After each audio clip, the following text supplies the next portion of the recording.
여러분, 분명 문법, 단어, 회화책 암기, 쉐도잉 다 해봤는데 정작 외국인 앞에서는 말을 더듬게 되고 하고 싶은 말을 어떻게 표현할지 몰라 당황하셨던 적 없으셨나요? 저는 그런 적이 있습니다. 영어 교육과에 재학 중이면서도 늘 회화에 대한 자신감이 부족했는데 저 또한 쉐도잉을 하고 좋다는 서적은 무조건 구매하고 회화책을 한 권 다 외우라 그래서 6개월 내내 외워보기도 하고 어느 정도 공부가 됐다 싶으면 화상영어, 원어민 쌤과의 1대1 코칭, 회화 수업 등 안 해본 시도가 없었습니다. 그런 수많은 시행착오 끝에 제 영어 회화는 성공을 했을까요? 아쉽지만 결국 눈에 띄는 성과가 나지 않아 중도 포기하곤 했습니다. 오히려 영어에 대한 자신감이 떨어진 편이었죠. 이것저것 시도는 하였는데 좌절을 맛보니 영어에 대한 흥미를 잃게 되고 점점 자포자기 상태로 회화는 해외에서 어릴 적부터 오래 살던 친구들만이 가능한 영역이라고까지 생각했어요. 그러다 우연한 기회로 한 가지 귀가 솔깃해지는 방법을 들었습니다.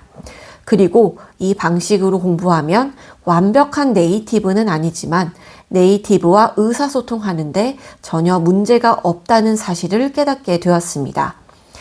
이 내용을 오늘 여러분들에게 전부 빠짐없이 영상을 통해 알려드리겠습니다. 여러분, 일단 앞에 외국인이 있다고 한번 생각을 해볼게요. 그럼 외국인과는 어떤 대화를 나누게 될까요? 당연히 스몰톡 위주인 당신과 외국인에 관한 지극히 개인적인 이야기를 할 것입니다. 당신의 이름은 뭘까요? 오늘 기분은 괜찮나요? 당신은 어디에 살고 고향은 어디죠? 전공은 뭘까요? 무슨 일을 좋아하나요? 당신의 직업은 뭔가요? 그렇다면 직장은 어디인가요? 당신의 나라 한국은 어떤 특징을 가지고 있죠? 외국인과 기본적으로 시작되는 대화는 지극히 개인적인 이야기에서 출발하게 됩니다.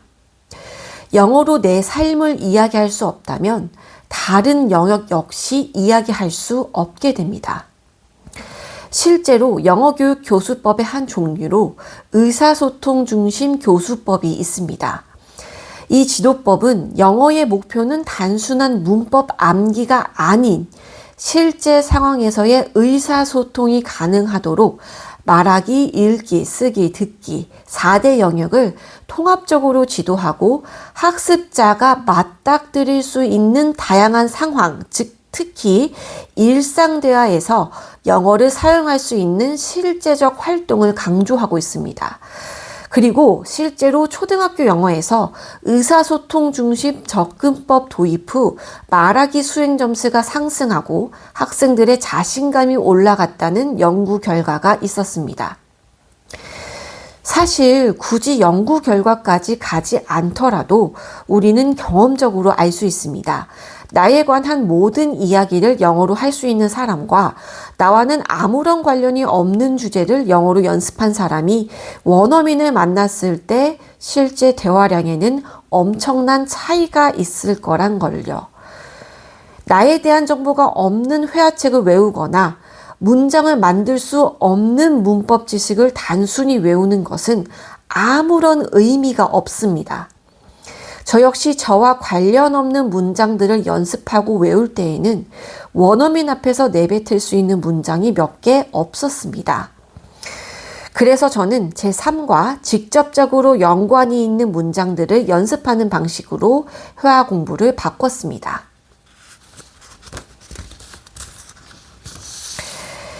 이를 위해 나의 삶에 대한 질문을 영어로 던지고 영어로 답을 찾을 수 있는 자료들을 서칭하기 시작했습니다.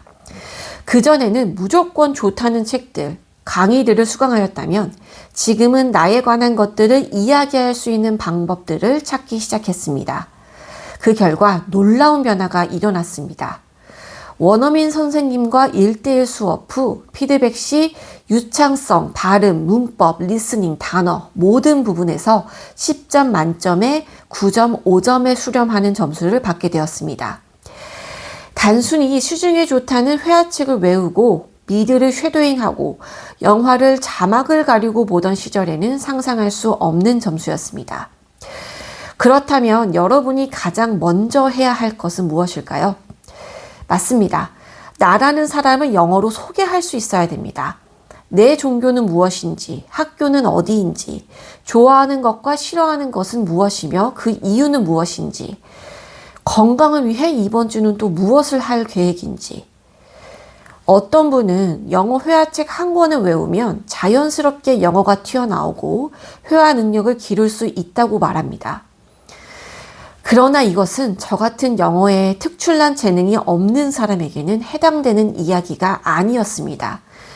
저는 눈에 띄는 회화 실력이 향상이 없는 상태에서 이 상태에서 공부를 하는 것이 너무 힘들었거든요. 실제로 의사소통 시 쓰지도 않을 표현들을 제가 외우고 있더라고요. 그럴수록 영어 공부를 지속하는 것이 더 힘들었습니다. 실력이 오르는 게 느껴지지 않는데 영어 공부를 지속하는 것은 정말 쉬운 일이 아니더라고요. 같은 영어 공부를 하더라도 일단 내 얘기로 영어를 시작하고 의사소통이 되는 기쁨을 맛보게 된다면 꾸준히 영어 공부를 지속할 수 있게 되고 이는 실력 향상의 지름길이 됩니다.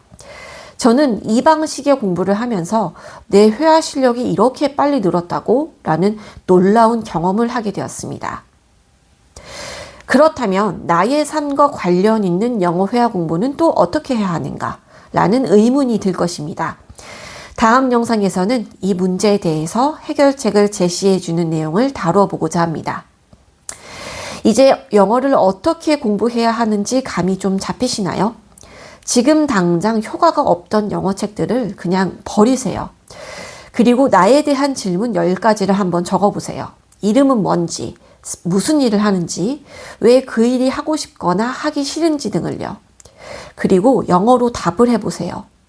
어법이 틀려도 괜찮습니다.